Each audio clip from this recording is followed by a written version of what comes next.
Big game. Big game. How we doing? How are you doing? I don't know. It was a strange game at times, really, wasn't it? You know what I mean? You look at Jeffrey Simmons led us in scoring. You know, we came out, started a little bit slow, just gave up one long pass play, you know, but defense bounced back, holds them to a field goal. We give up an interception, you know, and you know, they score on like a 3-yard scoring drive or 2-yard scoring drive. And then defense kind of really buckles down, completely shuts them down offensively. Then we started rolling on offense and really hit some explosive plays and played well, you know, for the most part right there. You know, they come back, you know, such a weird deal. They get a PAT return for 2. You know, our defense, I mean, our one defense really just gave up 2 field goals, you know, on the day. So I'm really pleased with how they play. Took it to a kind of a big step forward. Defensively, offensively, we got to clean some things up. We just got to constantly execute cleaner throughout the course of the game. But I think overall we played well and get ready for league play next week. The impact a guy like Simmons can have, not just on defense, but making special teams plays like that. Oh, it was crazy, wasn't it? We go safe punt, and he goes and blocks the punt and scores, and you know he was going crazy. That was pretty exciting to see. You know what I mean? He's a guy that works his tail off. You know, and I know he's a very talented player, but don't mistake that for the fact of how hard he works every day at practice to be able to put himself in a position to make those plays. Can you explain the 80-something-yard loss, Fumblerooski, whatever? Is that like I mean, that's what I'm saying. That's crazy stuff right there. You know, I mean, there's. You ever seen it? Like our guys are saying, hey, we might get top 10 play of the week. You know, with Jeffrey with 2 touchdowns in a game, and then we're going to get top 10 worst play of the week. Was that like? I mean, I'm like watching it. I'm like, just pick it up. And I mean, it was like, honestly, I mean, they looked worse than Liverpool did this morning. You know what I mean? Losing 5-0 to Man City, that was awful. But the, you know, it was like a premiership game broke out in the middle of the fourth quarter. You ever seen a 3rd and 93? I've never seen a 3rd, and I don't think any. I mean, has there ever been? Can't get much more than that. I mean, you really can't. I mean, it's got to be top 10 in college football history. I got to say, because there can't be a lot of 3rd and goal 93. 3rd and goal, 3rd and 93. He's just not a lot of those in college football history. Michael Story got thrown in at left guard today. What do you think of him? We'll see on film. You know, like I said, the offense at times I thought executed fairly well. We were able to run the ball fairly well today, right? What do we have? 327, you know, which is big when you come on the road. You want to be able to be, you know, you come on a road in an environment, they're ready for this game. A very explosive offense that we were going to play.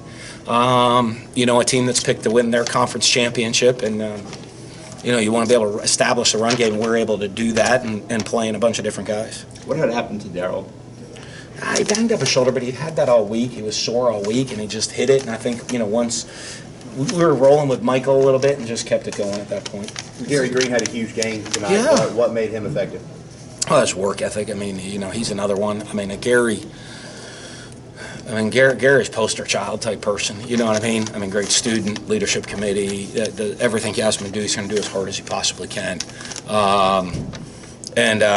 You know, and that translates when you watch him play. The energy he plays the game with, the intensity he plays is pretty special. The defense spearheaded that. I mean, they were down 9-0, and the defense really spearheaded it. It's just a contrast from last year. What have you seen from that unit in the first game? Well, you know what? I was really pleased with the team. As you're on the road, we have a young football team, and we dropped down 9-0. You know, Todd does a fantastic job. I mean, everybody just calm down. You know, I mean, we're down 9-0 on a 2-yard drive and a long pass, one play for a long pass play. So, you know, I mean, but I was really pleased in, you know, I mean, he did a great job, our defensive coaches, just calming guys down.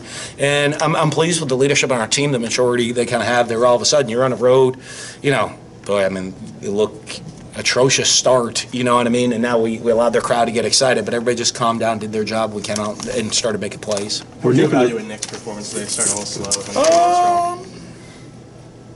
Yeah, the same deal. You know what I mean? He did. I don't think he started real well. You know, I told him that. I was laughing with him about that. And but you know, it shows some of his maturity of just kind of understanding, not forcing. You know, coming back and just saying, okay, that's fine. I started poor. Yeah, I didn't play real well to start the game, but that's okay. Just play the next play. Don't worry about a thing. Keep moving forward. You mentioned you had it rolling offensively there at one point. What was it that made the run game so good tonight? Well, I mean, you got it. We blocked him up front, you know what I mean? And that's That's what it did, and you know, and then you put on top. I mean, to me, Harris was running the ball hard. You know, he only had 9 carries, huh? Wish you had more, looking back on it? Well, no. I mean, I'm fine. I thought he had some more because I thought he was really running hard and physical. You know what I mean? And, you know, it wasn't like you look at like Fitz's numbers sometimes. Fitz, you know, with 10 carries has 3 or 4 hard-nosed runs and then a lot of, you know, run to the outside and run out of bounds. Or, you know, they on an option play. You know, and Harris I thought was churning pretty well and it helped. You know, you expect Fitz to get the bigger runs more than Harris, but I thought we blocked and he made some good runs. What did you think of the targeting call on Cam Dansby? Yeah, I don't know. I'll keep my mouth shut, I guess. Where's our AD? Right? I know this. There's a good chance our AD would have been thrown out of that game. I know him. I know. Hey, it's amazing. He's becoming. You can tell his maturity as an athletic director because walked in and calming me down and I asked him. I said, "Would you have been thrown out of that game if this was baseball?" And he said, "Probably. There'd be a good chance something like that may happen." I've seen him having fire and his maturity to calm me down. So. Hey, it is what it is. Nick Gibson kind of moved up in the rotation, running back. What have you seen from him? The same thing, you know, him and Kylan, both very talented players. You love to get them on the field, but you got to see them, you know, it's one of the hardest things because, you know, I mean, if you're a fan, you're turning to the film like, ooh, you see these 2 guys run with the ball? But there's a lot of other things you have to do. Like Harris played a bunch, had 9 carries. You know, there's a lot of other things you got to do, and they're still growing and maturing. And you know, we got to. And Greg and I'm on with Greg Knox, just constantly stand with them and really trying to accelerate those guys because they're talented backs. We just got to make sure they can do all the other things when they're not carrying the ball the right way. How do you help those guys mature in a week to play an LSU team? They're an excellent football. Well, I mean, obviously they're a top 10 team or something like that. You know, I mean, and they got ridiculous amount of talent and. So we gotta, you know, we gotta take another step forward this week, and it's a great challenge for us to practice, you know, prepare harder, practice harder, play harder next Saturday. It seems like tight ends had several key blocks throughout the game today. I'd imagine that opens up a lot of opportunities. Well, I thought one of the great blocks was the block that Farad made, you know, on Fitz's touchdown to start the second half. You know, a lot of times you see that even running, and you end up with a big play, but then a holding penalty, and you know he's on a DB, a lesser guy, covered him up, did a great job, didn't get a great block, hands inside, finished the play, and we end up scoring. And so I thought they did a pretty good job today.